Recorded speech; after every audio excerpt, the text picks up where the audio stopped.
Bon vespre a tothom. Benvinguts a la projecció de Los Espigadores i la Espigadora, una pel·lícula de l'Agnès Bardà del 2000. L'Agnès Bardà ha estat una de les grans cineastes de la història del cinema, coneguda per la seva mirada única i innovadora, així com per trencar amb les conviccions narratives. I jo ja no parlaré més de l'Agnès Bardà perquè avui tenim entre nosaltres una persona que en sap molt més. Ella és la Imma Merino, va estudiar filosofia a la Universitat Autònoma de Barcelona i és doctora en comunicació a la Universitat Pompeu Fabra. La seva tesi doctoral es titulava Subjectivitat i autorrepresentació al cinema d'Agnès Bardà. Escriu sobre cinema i cultura al diari El Punt Avui i a la revista L'Avenç. També és professora de periodisme cultural a la Universitat de Girona. I d'història i teoria del cinema. I d'història i teoria del cinema també. És autora d'Agnès Bardà, espigadora de realitats i somnis, i també ha coescrit el llibre Carol, bellesa subversiva del desig. Un aplaudiment per la Imma, sisplau. Jo ara deixo que ella presenti el seu aire a la pel·lícula i us convido a tots a quedar-vos al col·loqui que farem posterior a la projecció. Moltíssimes gràcies per la presentació, moltíssimes gràcies per la vostra assistència, crec que l'Agnès Bardà estaria molt contenta que un centenar de persones veiessin a Castellar del Vallès. Sempre dic o les glaneses i la glanesa, que és el títol original, o si no, m'agrada molt allò, passar-lo al català perquè m'agrada molt allò, indicar la paraula espigoladors i les paraules espigoladors i espigoladora, que és allò, espigolar vol dir això, recollir d'aquí i d'allà, que és una mica el que fa les persones que són presents en aquesta pel·lícula, i també la mateixa Bardà com a cineasta. Recollir per aquí i per allà imatges i sons. I moltes gràcies al Festival BAM per convidar-me i us felicito per l'existència del Cineclub a Castellar del Vallès, que segur que us aporta alguna cosa substanciada del cinema contemporani. Intentaré ser breu, cosa que m'és molt difícil perquè tinc una certa tendència a l'expansió, i sobretot pensant que serà després interessant un cop heu vist la pel·lícula parlar-ne. Com un parell de referències. L'Agnès Bardà explicava, ella es va morir el 2019, ja de 90 anys, i aquesta pel·lícula la va fer quan tenia 70 anys.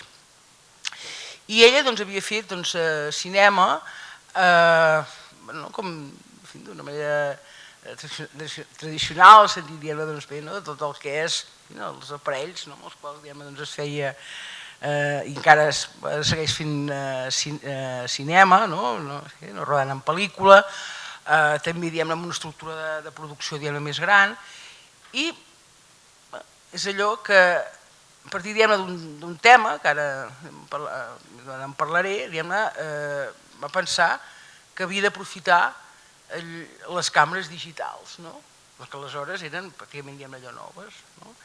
I aquestes petites càmeres veure com li possibilitaven acostar-se més a les persones, perquè aquí el que veurem és un documental molt personal, en el qual retrata tota una sèrie de persones que, per dir-ho simplement, recullen coses que d'altres abandonen. I recollir coses que d'altres abandonen per diverses motivacions, algunes per necessitat, o sigui per supervivència, o sigui recollir aliments, també hi ha qui també recull aliments deixats als camps, hi ha qui recull a les escombraries, després hi ha també per tenir electrodomèstics recull això, electrodomèstics, o també hi ha qui recull mobles, també hi ha qui recull per un sentit ètic, de dir com pot ser que aquestes pomes o aquestes patates que no recullen perquè no fa la mida comercial, no poden deixar-se aquí i podrir-se, algú els aprofitarà, també hi ha qui recull perquè li agrada una cadira, aquí hi ha també qui recull, com això fa present a la pel·lícula, hi ha una gran diversitat de retratats i de circumstàncies dels retratats per fer reciclatge artístic. I aleshores se'm va adonar que això, que el que eren aquestes petites càmeres, i el fet de rodar amb un equip molt petit, feia o li possibilitava acostar-se més, acostar-s'hi d'una manera no tan intimidant com el que era un gran rodatge. I després també va descobrir una possibilitat, que era que es podia filmar, diguem ella mateixa, com diu, filmar una mà, això surt en diversos moments, amb l'altra mà. I d'aquí, de fet, això és les laners, els espigoladors i l'espigoladora, és a dir, hi ha uns retrats, de diversa gent que espigola, i un autorretrat d'ella mateixa. De fet, això se li va acudir utilitzar les càmeres digitals i rodar amb un petit equip, que a més el que feia ell era anar a diversos llocs perquè va rodar la pel·lícula durant gairebé un any, a partir de la idea que va tenir, que ara us l'explicaré, de com va sortir aquesta idea, i això hi anava rodant un lloc i l'altre, això ja ho veurem perquè està rodat en molts diversos llocs, i després tornava a París i anava muntant, anava construint la pel·lícula. Quina va ser això, la idea generativa? Doncs ella explica que ella vivia en un barri de París, a Montparnasse. De fet, ella deia que més que viure a París vivia al barri 14 de París, que és Montparnasse, amb un carrer que es diu de Guerra, que a més està molt bé perquè ell va viure, tot i que alguns períodes va estar als Estats Units, però sempre va mantenir una casa des que tenia 20 anys fins que va morir als 90, i la casa va anar ampliant, es va modificant i així. Ell era fotògraf inicialment, i de Guerra és com un antecedent del que és la fotografia. I aleshores, amb un mercat de carrer, a prop de casa seva, un dia ella que estava en una terrassa i prenia un cafè amb llet, és igual, va observar que després del mercat, quan les parades es desmuntaven, que hi havia gent que recollia allò que s'havia deixat a terra, és a dir, allò que no s'havia venut, sí, era com restes, com fruita podrida, o per exemple, com un tros de bleda, o del que seria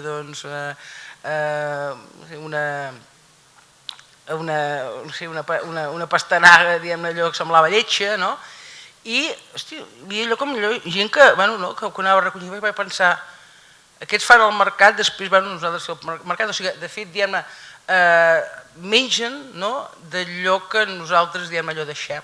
I aquesta va ser la idea, de dir, hi ha molta altra gent, que sigui per necessitat o per altres motius, recull el que s'abandona. I és a dir, és una cosa per ella que era importantíssim, que era l'observació de la realitat. I com deia que a partir d'això, de mirar la realitat, sortien idees. I després hi ha una altra cosa també molt important en ella, que és el fet de la inspiració pictòrica. Era una dona que li agradava molt la pintura, que n'havia vist molt. Aleshores ella, de fet, se'n va recordar de principi d'una pintura bastant coneguda que està exposada a la primera planta, entreu al Museu d'Orsay, el primer que trobes pràcticament a la dreta, i l'he vist moltes vegades, perquè vaig a l'Orsay la torno a veure, que es diu Les Desglaneses, dues espigoladores d'en Millet. I és una pintura en la qual veus com dues dones ajupides que estan recollint blat. després una altra que està una mica més dreta, i al fons de la pintura, veus un carro amb la collita. Llavors, això és... Per què és així? Per què són les espigoladores? Això, evidentment, és un costum, diguem allò, rural que ja no es practica, no? Però que durant molt... O sigui, es feia, i a més estava autoritzat sempre i quan es fes des de la sortida, després de la sortida del sol fins abans de la posta del sol, és a dir, de dia. I qui ho feia això? Doncs dones, sobretot eren dones, de fet no, eren només dones, de les classes més pobres del món rural. Imma, si et sembla, continuem la xerrada. No, acabo de dir això. No, perquè em sembla que és important, és a dir, és el fet, diguem-ne, que eren, o sigui, les que espigolaven, no? Eren dones que no havien participat, no tenien propietat, evidentment, no participaven del que era tan sols la collita, i aleshores els era permès allò, recollir allò que es deixava al camp. Que és una cosa, i acabo, que ja està reconeguda, diguem, el que és l'Antic Testament, sobretot el Levític i el Deuteronomi, si no m'equivoco, és de dir, no acabis de recollir-ho tot, deixa alguna cosa pels pobres, pels orfes, pels estrangers. I a partir d'aquí, d'aquesta obsessió de la realitat i del que és pensar en aquesta pintura i de dir, això ja no es fa aquesta pràctica de recollir després de la collita, però que sí que hi ha moltes altres formes d'espigolament en el món contemporani. Ella va crear aquesta pel·lícula que comença pràcticament amb aquesta pintura d'en Millet i n'acaba amb una altra, i d'això després en parlarem. Moltes gràcies. Imma, a tothom qui passa pel Bram li fem l'obsequi estrella de la nostra terra, que és un sac de mongetes del ganxet. No te'n vas d'aquí. No l'has hagut d'espigolar, però també te'n pots endur. Espigolat el sac.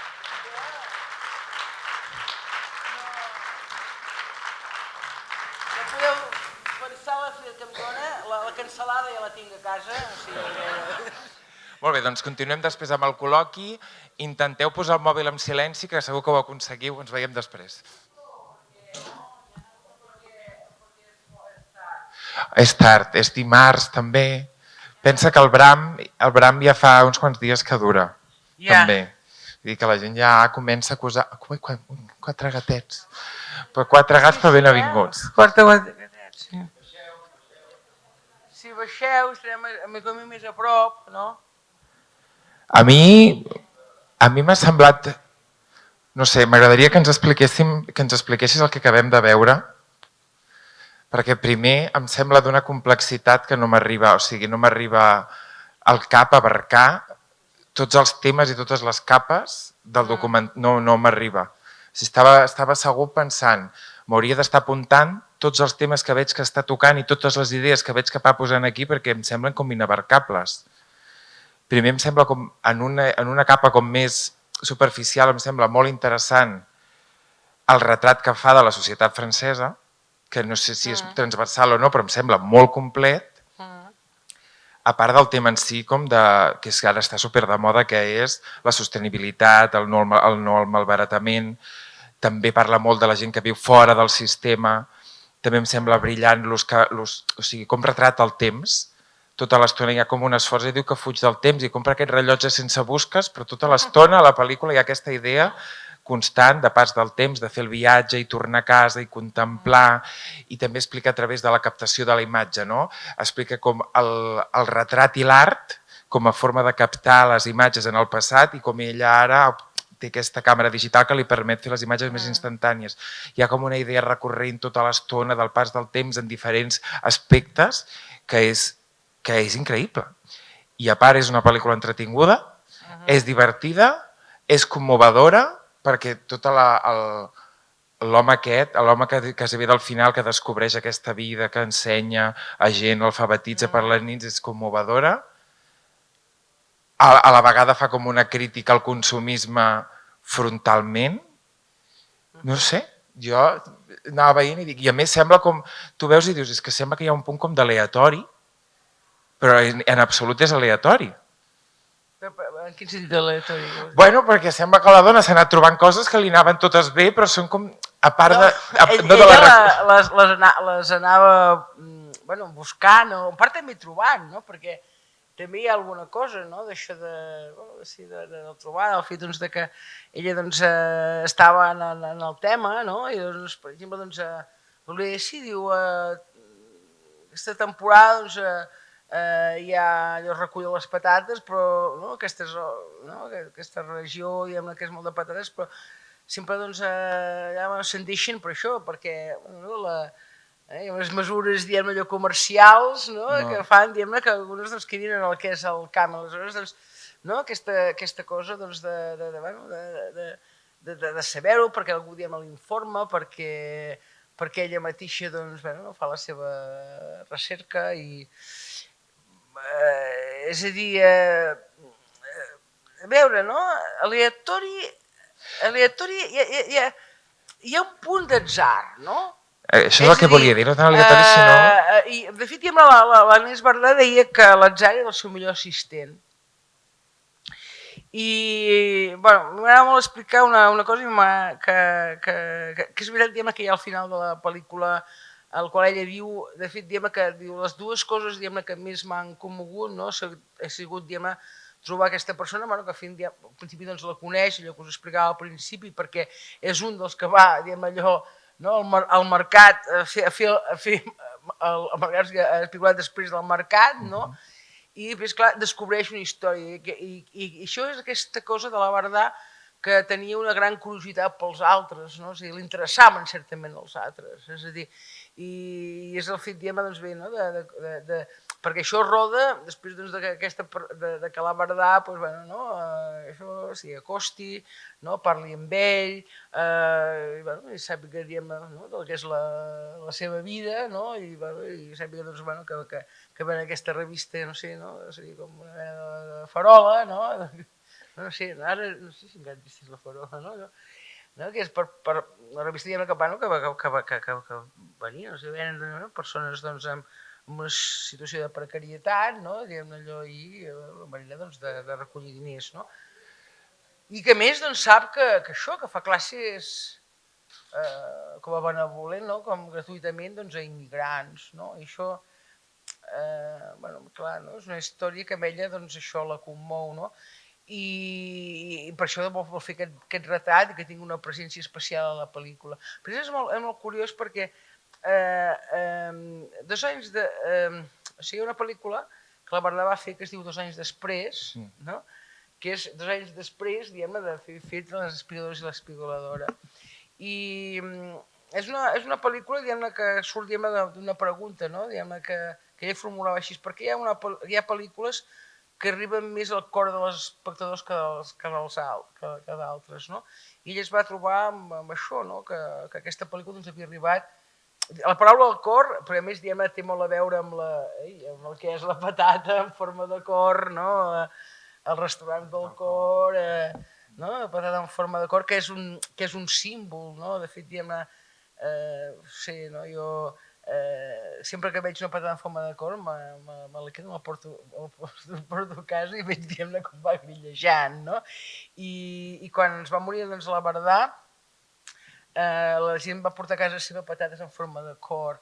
I quan vas, que jo sempre que vaig a París vaig a veure la tomba de la Vardà i sempre trobes patates en forma de cor. I aleshores què fa que una pel·lícula arribi al cor, més que al cor que unes altres.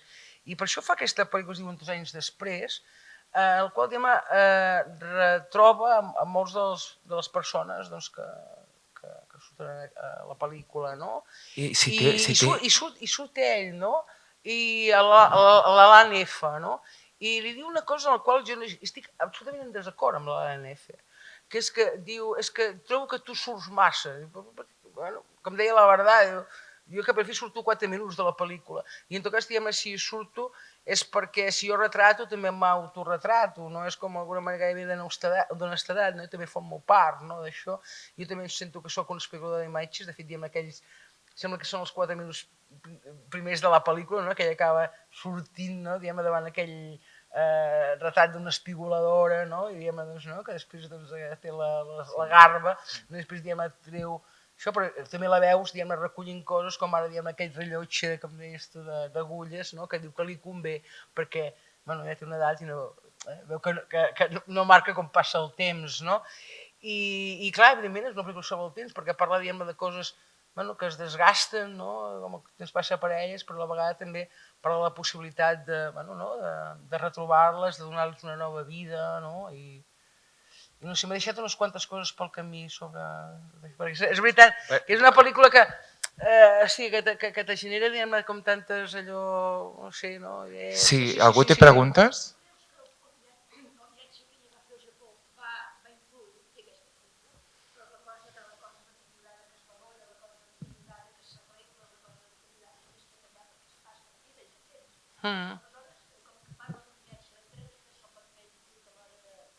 Bueno, ella fa molts de viatges, no? Diguem-ne, mentre fa la pel·lícula fa viatges en molts diversos llocs, diguem-ne, de França, i bueno, això, no? Com la conviden, diguem-ne, doncs, al Japó, no? I, clar, o sigui, hi ha un element, no? Que és que quan que ella aprofita, no? Que és quan torna, diguem, al Japó amb aquelles postals, no? De que són les pintures del Rembrandt, no? Que són postals de pintures de Rembrandt que realment estaven, que era doncs, bueno, no? Com a dalt de tot d'última planta d'un magatzem, no? No, a veure, jo no sé si l'influeix, el que passa és que ell ho integra, no? Ho integra, diguem, el que és la pel·lícula, aleshores, ella diu que sí que certament, diguem, el fet doncs, de veure aquesta seva mà, no? Que diu, bueno, no? Així com, tal com la... Diu, ella se'n va adonar, diguem, que de fet també ella havia de ser com present, no? En el sentit de que el seu cos, no? D'alguna manera, diguem, desgastat pel pas del temps, s'acordava amb alguna cosa de la pel·lícula, no? Del que era la matèria, no? Del que era, diguem, de les coses... Sí. Ja, és coses que hem fet, no? Sí. Sí, de fet el que també és bonic de la pel·lícula és que tot el que és la qüestió, diguem, de la bellesa, ella diu al principi no és la bellesa enemiga, no? Vull dir, i ella sempre es va acordar, de fet, amb el pas del temps, no? Vull dir, bueno, no sé, no? Jo que la vaig conversar amb ella 4 mesos abans que morís, ella tenia molta consciència, diguem, que estava malalta, de la que la mort podia ser pròxima, però que ella seria allà fins al final, cosa que va fer, vull dir que... Hi ha alguna cosa... I que a més, diguem, és una pel·lícula que de fet també ella ho deia, com parlava del fet d'això, no? Que va fer aquesta pel·lícula 2 anys després, no? I que hi ha uns que li envien una postal, no? I a ella li agrada aquella postal, no? Perquè molta gent li va enviar moltes coses i tal, no? I se'n va veure'ls, no? I és una parella d'artistes que fan reciclatge i li diuen... I ella els pregunta, diu, i per què aquesta pel·lícula, diguem-ne, usar com, no sé, colpidos o commogut? Diu, és que nosaltres, diguem-ne, allò, poc abans de veure la pel·lícula, doncs vam estar en un enterrament d'un amic nostre, no? I estem parlant de gent molt jove, o sigui, estem parlant de gent que tenia uns 40 anys, si els té, no? I aquesta pel·lícula ens va reenganxar la vida.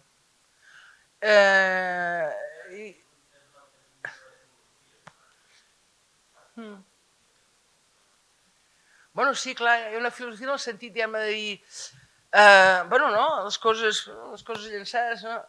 Bé, en compte, diguem, del que és la idea d'això, no? Del malbaratament, no? Del que és, en fi, no? Llançar les coses, no? És recuperar-les, és donar-los una altra vida.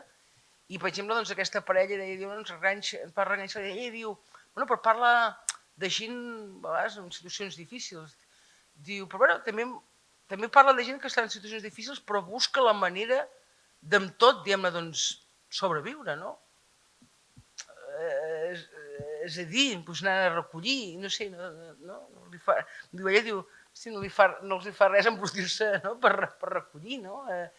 I parla doncs d'això també de gent que s'ajuda, no? I és cert, diguem-ne, que és una pel·lícula que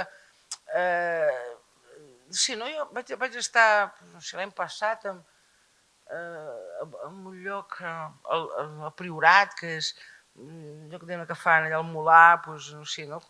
Com estàs, diem allò, i no sé, vaig parlar a la Verdà, vaig parlar d'aquesta pel·lícula, i em deia, bueno, però clar, diu, això ja és com una cosa molt sobretot d'això, el reciclatge, i dic, home, però penseu que aquesta pel·lícula la Verdà la va fer fa 25 anys, i, bueno, també el que dona és el sentit, diguem, el que és la seva sensibilitat, no? Diguem-ne, com va captar alguna cosa, diguem-ne, dels temps i de l'avenir, que certament, diguem-ne, bueno, tota aquesta preocupació, diguem-ne, bueno, no?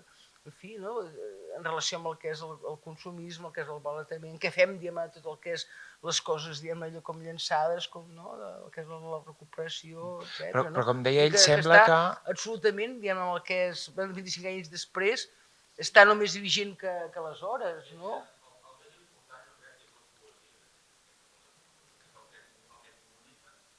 Clar. És que la poesia sempre és el més important, no?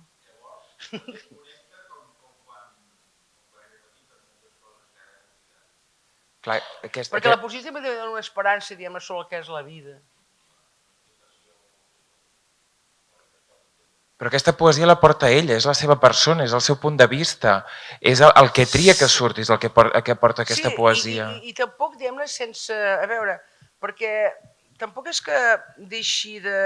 Jo he parlat molt en aquesta pel·lícula amb molta gent, algú que... Alguns meus m'han dit, diu, però fins a quin punt, diguem-ne, doncs no relativitza el que és la qüestió, diguem-ne, de la pobresa? Dic, no, crec que la pobresa està aquí, ella no l'amaga, no diu que això no sigui, diguem-ne, dur. El que passa és que és una que jo crec que a vegades hi ha, no sé, no hi ha aproximacions a tota la qüestió, diguem-ne, de la pobresa, que només deixes que aquestes persones siguin pobres i fotudes i miserables, no? I gairebé t'hi reveges en el que és la seva pobresa. I ella, jo crec que amb tot els mostra amb el que és la seva dignitat, sense voler dir que, diguem-ne, que això no relativitzin.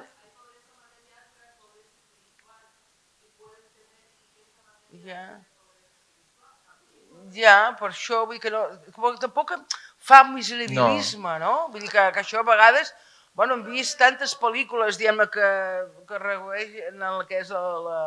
Sí, que fan safreig de la pobresa, que s'hi recreen, i aquí en canvi el significa molt perquè també els mostra com a gent que té coneixements, no? Són aquesta gent que saben quan han d'anar-hi, que saben per què s'hi ha d'anar, que saben quins són els límits, no? Són gent que té coneixements i a la que els pregunta com és la seva vida d'una manera com molt frontal, igual que els hi pregunta a tothom, no?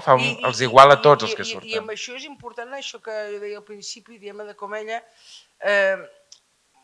va saber com aprofitar, diguem-ne, el que representava les càmeres digitals, no? Perquè això també suposa, diguem-ne, que no tens necessitat d'una gran infraestructura, diguem-ne, allò de rodatge, un gran equip, ni límits de... I aleshores, diguem-ne, veus que certament aquesta persona ha guanyat, no únicament per una qüestió tècnica, sinó que jo crec que també pel que és l'interès noble i sincer que té per a aquestes persones, que aquestes persones parlin, diguem allò, amb confiança, no? I això és una cosa, jo crec que sí que també, no sé si esteu d'acord, que es percep a la pel·lícula, no? I, bueno, no sé, com veus, per exemple, doncs, aquell camioner, diguem-ne, allò, que després, diguem-ne, quan el tornes a veure a la segona, està millor, O sigui, de dir-ho per si no l'heu vist.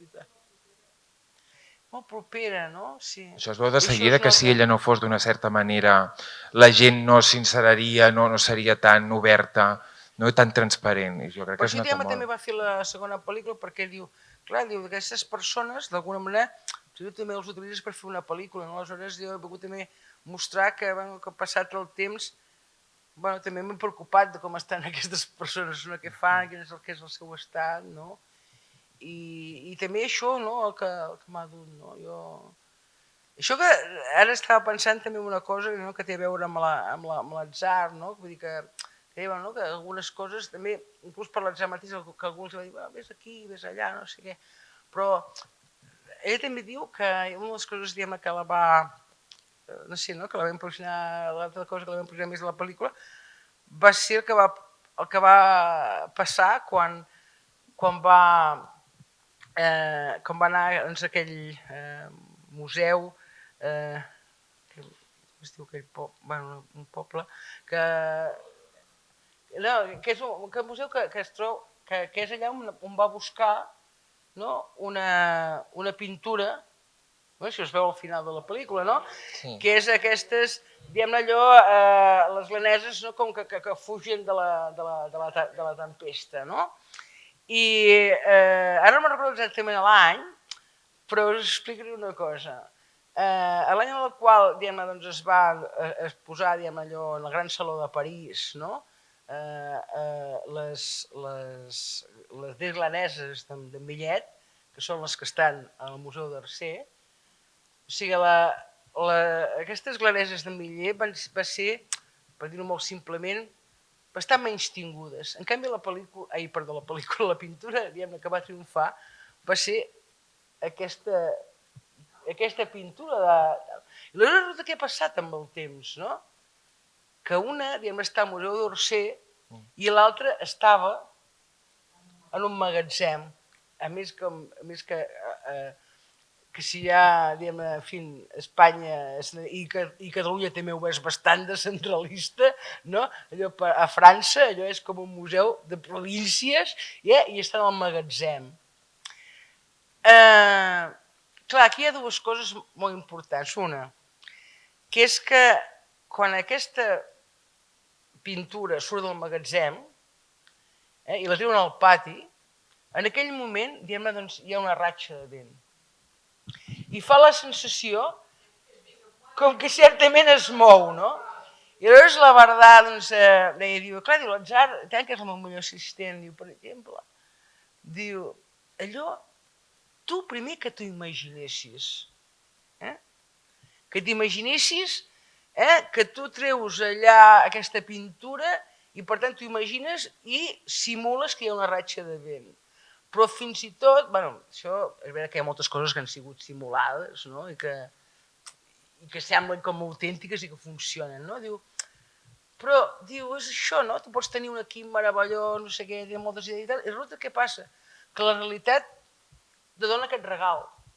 El que passa és que, evidentment, tu has d'estar sensible i atent, no? Diguem-ne, aquests regals, no? Que te dona l'atzar, no? Que te dona, diguem-ne, la realitat, no?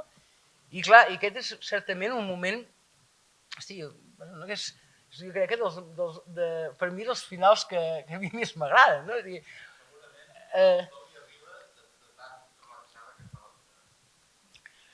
Bueno, relaxada, no sé si era tan relaxada, vull dir, ella estava així com atenta, no sé, no? Atenta, oberta, receptiva, no? Però és molt bonic, no, això, el que passa, no? Atzarosa que hi ha. I després, diguem-ne, que això en el fons tanca molt bé, diguem-ne, el que és la qüestió de la pel·lícula, perquè dius, bé, no? Estàs parlant de coses, no? Deixades, abandonades, allò, pa.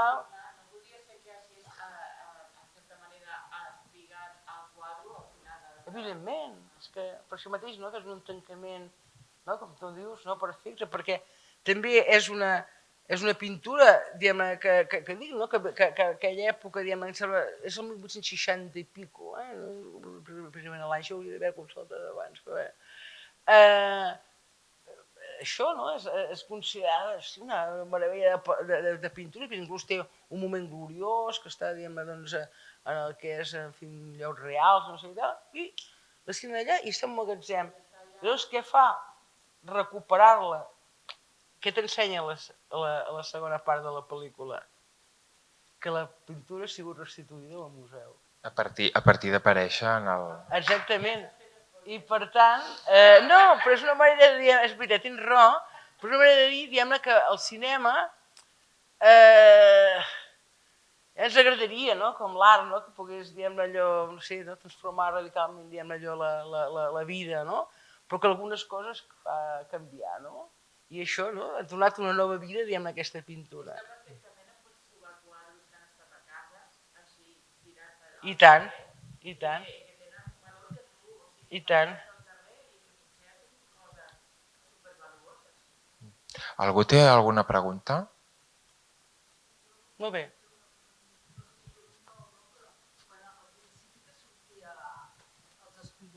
L'espigoladora, Sí?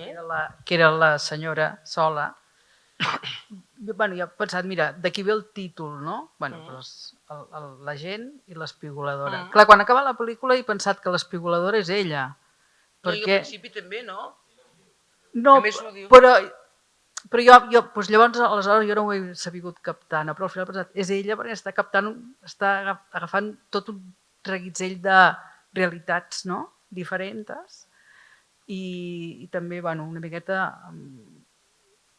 la sensació que m'ha donat, no?, al final, de dir, bueno, hi han diferents coses i algú ha fet el comentari que tractava la pobresa amb molta dignitat i certament era molt planera tot plegat, no? Vull dir que... Potser sí que hi he trobat... És com molt... Sí, perquè és molt... És com molt normal, no? No és allò que et pot sorprendre perquè penses que és gent que viu d'una altra manera i que té unes manques possiblement, però no és escandalós, no?, d'alguna manera. És com dir, és això, és així de directe, no? Sí. Bueno, ella doncs, era una família més burgesa. Això és una cosa que abans havia explicat a la conferència, que és el fet doncs, de que ella neix a Bèlgica, però de fet es considera com d'una família francesa, tot i que el seu pare era d'origen grec. El seu pare va néixer a Esmirna, després, diguem-ne, bueno, i inclús abans, diguem-ne, que fos ja que era una colònia grega, doncs, Turquia, no? I hi ha un moment en el qual doncs, hi ha als anys 20 i que bueno, els expulsen tots els grecs, però ells havien marxat abans, no?, a la família aquesta Bardassi. Aleshores ella el pare passa per Tessalònica i llavors se'n va a França, a la zona més o menys d'entorn de Montpellier. Aleshores es casa amb la mare de la Bardà i ell doncs, té una feina d'enginyer i se'n van a Brussel·les per una qüestió de feina. I la Bardà deia que aquest home no els havia parlat mai dels seus orígens grecs. I diu, és com si tingués vergonya de ser grec, perquè per ell, diguem-ne, haver anat a França és la prosperitat, no? I de fet, diguem-ne, doncs, ella després té consciència, diguem-ne, dels seus orígens grecs i, bueno, i fer bastantes coses en aquest sentit, però això ens portaria, diguem-ne, a un altre tema, no? Però era com, bueno, d'un mitjà burgès, però també pensem que mig burgès, vull dir, allò de classe mitja, que l'any 40 doncs, entren els nazis a Bèlgica i la família se'n torna a França i llavors van a viure a Seta i viuen en una barcassa al canal.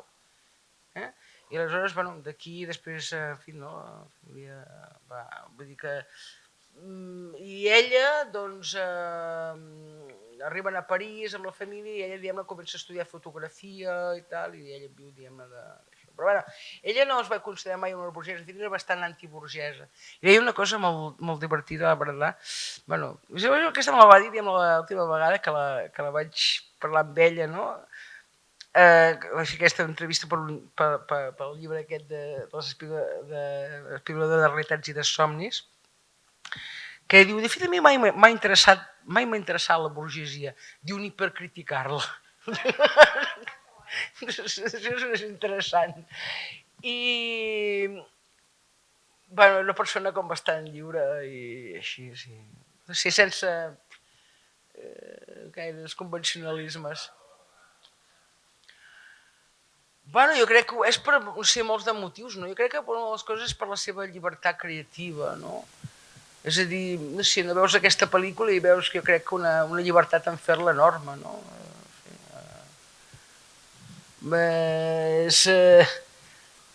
tens un tema, aleshores, doncs, ella té com diversos ingredients, no? I la va construint. No? I de fet, és el que és la seva primera pel·lícula, que la va fer sense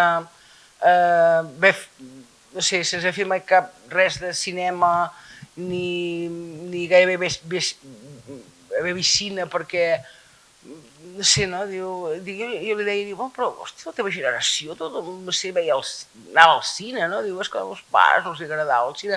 Jo me vaig fer els agradava més la música, vaig fer amb una gent que els agradava més el teatre, però bueno, ella veia fotografia, aleshores va tenir el desig que la imatge es mogués i parlés, i va fer una pel·lícula a la Puente Curta, que és un barri de pescadors de seta, i aleshores alterna el que és com un document, és una pel·lícula molt maca, i molt estranya, no sé, no? I hi ha un document com de la gent dels pescadors de seta, i aleshores també introdueix una ficció, que és una parella en crisi, amb dos actors professionals, i aleshores aquí ja tens tot el que es conjugarà en el cinema de la Bardà, que és una cosa, entre el documental i la qüestió ficcional, entre el que és el realisme i la qüestió imaginària, entre el que és els altres i el personal.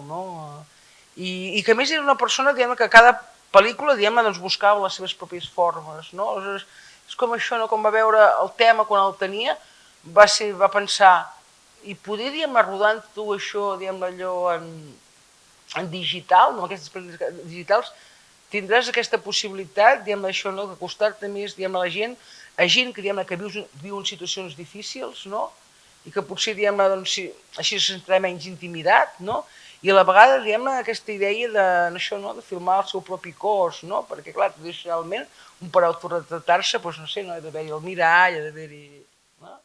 Imma, s'ha fet bastant tard, no sé si vols acabar d'alguna cosa. Pensava que dius, s'ha fet bastant pesat.